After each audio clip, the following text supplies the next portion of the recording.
Welcome viewers to the video session 1, part B, titled Effective Communication of Unit 3 for video lecture series of Assistant Beauty Wellness Consultant, Class 9. Let's see the objective of the session first. In this session, we will understand the importance of listening and speaking effectively. Secondly, we will understand communication techniques for clients on telephone. And lastly, we will understand the teams. Let's start with the first topic, the importance of listening and speaking effectively. Listening is the ability to correctly receive and understand message during the process of communication. Listening is critical for effective communication. To listen effectively, you should stop talking and interrupting and focus completely on what is being said. Second, use encouraging words and gesture and be open-minded and be very patient. Pay attention to the tone that is being used and note down the important message. Pay attention to the speaker's gesture, facial and expression and eye movement. Not try and rush the person and think about the speaker's perspective. Not let the speaker's habit irritate or distract you. Be a good listener. Now, let's understand how to speak effectively. An effective speaker is one who communicates properly, pronounce words correctly, and speak at a pace that is easily understandable. Besides this, the words spoken out need to match the gesture, tone, and body language. For speaking effectively, you should pronounce your word correctly with the correct pitch and intensity. Incorporate non-verbal communication like eye-to-eye connection, smiling, and gesturing. Articulate your word particularly with the right pitch and volume. Use soft and nice tone. Your audience should not feel that you are pressurizing or forcing any service or product. Use concise and specific words to address the customer. Confusion should be avoided at all levels. Your speech should follow logical reasoning and questions. Talk to the client in a preferred language and avoid confusing terminologies. One should not discuss about religion, political and racial matters. Now, let's move on to the next topic, telephonic communication. Speaking on the phone is a different way of communicating with a person than face-to-face. On the phone, you can hear such as volume, voice, but you cannot see facial expression such as body language, gesture. Phone corresponds is around 25% words and 75% tone. Let's see some telephonic techniques. Speak in a moderate voice in a professional manner. Do not eat, drink or yawn while speaking. If sneezing, say sorry and ask for excuse. Keep receiver 5 cm away from your lips and speak in a clear word. Let's see some verbal techniques for speaking on phone. Introduce yourself and your company and state the purpose of your call. Ask politely for the person's name. End call with a positive note. Take notes of a point during conversation. Listen before speaking. Give time to the receiver to respond to first question and then ask other. Do not interrupt or correct the reply in between. Choose your word carefully because the listener cannot see you. Repeat and check the name, message dates and phone number. Pay attention to emotions. Even when the phone is answered with hello, you can identify if the person is happy, bored or hassled. Smile even though it cannot be seen. It will be heard. Focus your eye on something that will help you to concentrate on your communication.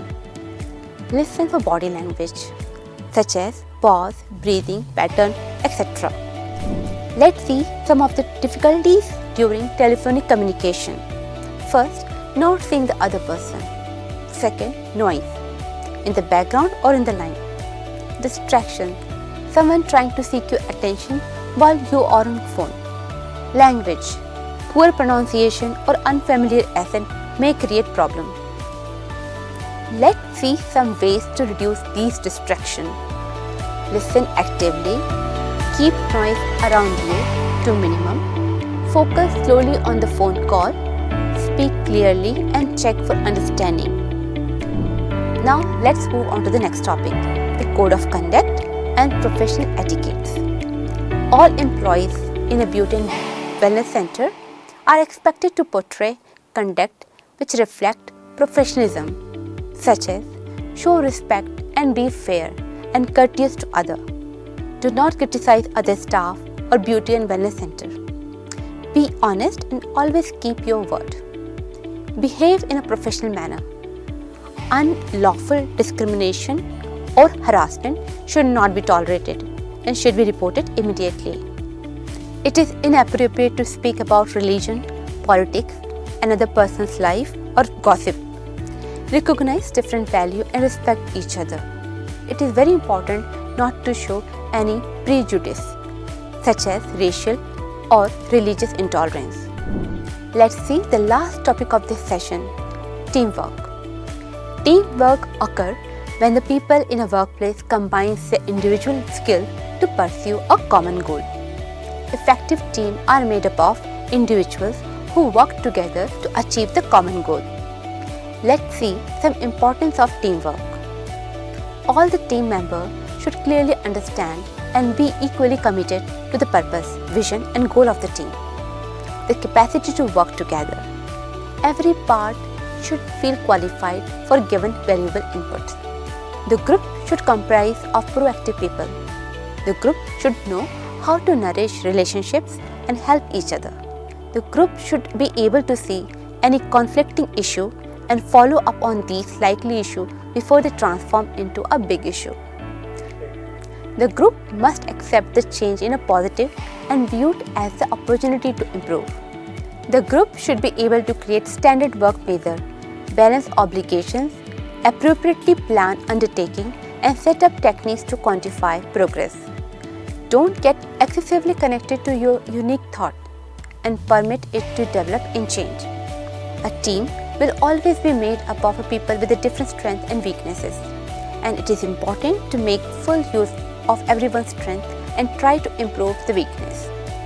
A good team has clear objectives and sense of direction, good balance of a planning and action, the right number of a people and they should speak in the same meaning and the language, good communication and listening skill, open to exchange new ideas, flexible and tolerant. Clear job roles and the right mix of skills are important.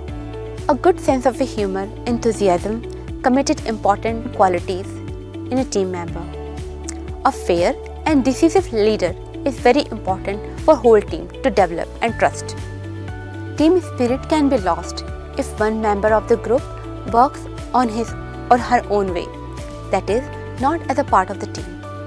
If there is a breakdown in communication, if member or members are unwilling to be flexible and tolerant of others' mistakes, when there is too much work for too few people, and when job roles become blurred and people interfere in others' work. Now let's see what we have learned in this session. We have understood the importance of listening and speaking effectively, such as to listen effectively, you should stop talking and interrupting and focus completely on what is being said.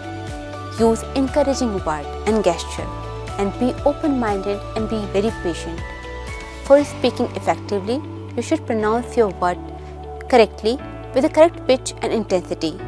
Your speech should be crystal clear all the time. Then we have understood effective telephonic communication, such as speak in moderate voice, in a professional manner, do not eat, drink or yawn while speaking. If sneezing, say sorry and ask for excuse. Lastly, we understood teamwork and team and what is the importance of teamwork. All the team members should clearly understand and be equally committed to the purpose, vision and goal of the team. The capacity to work together, every part should be feel qualified for a given valuable inputs. Let's give a thought to this session.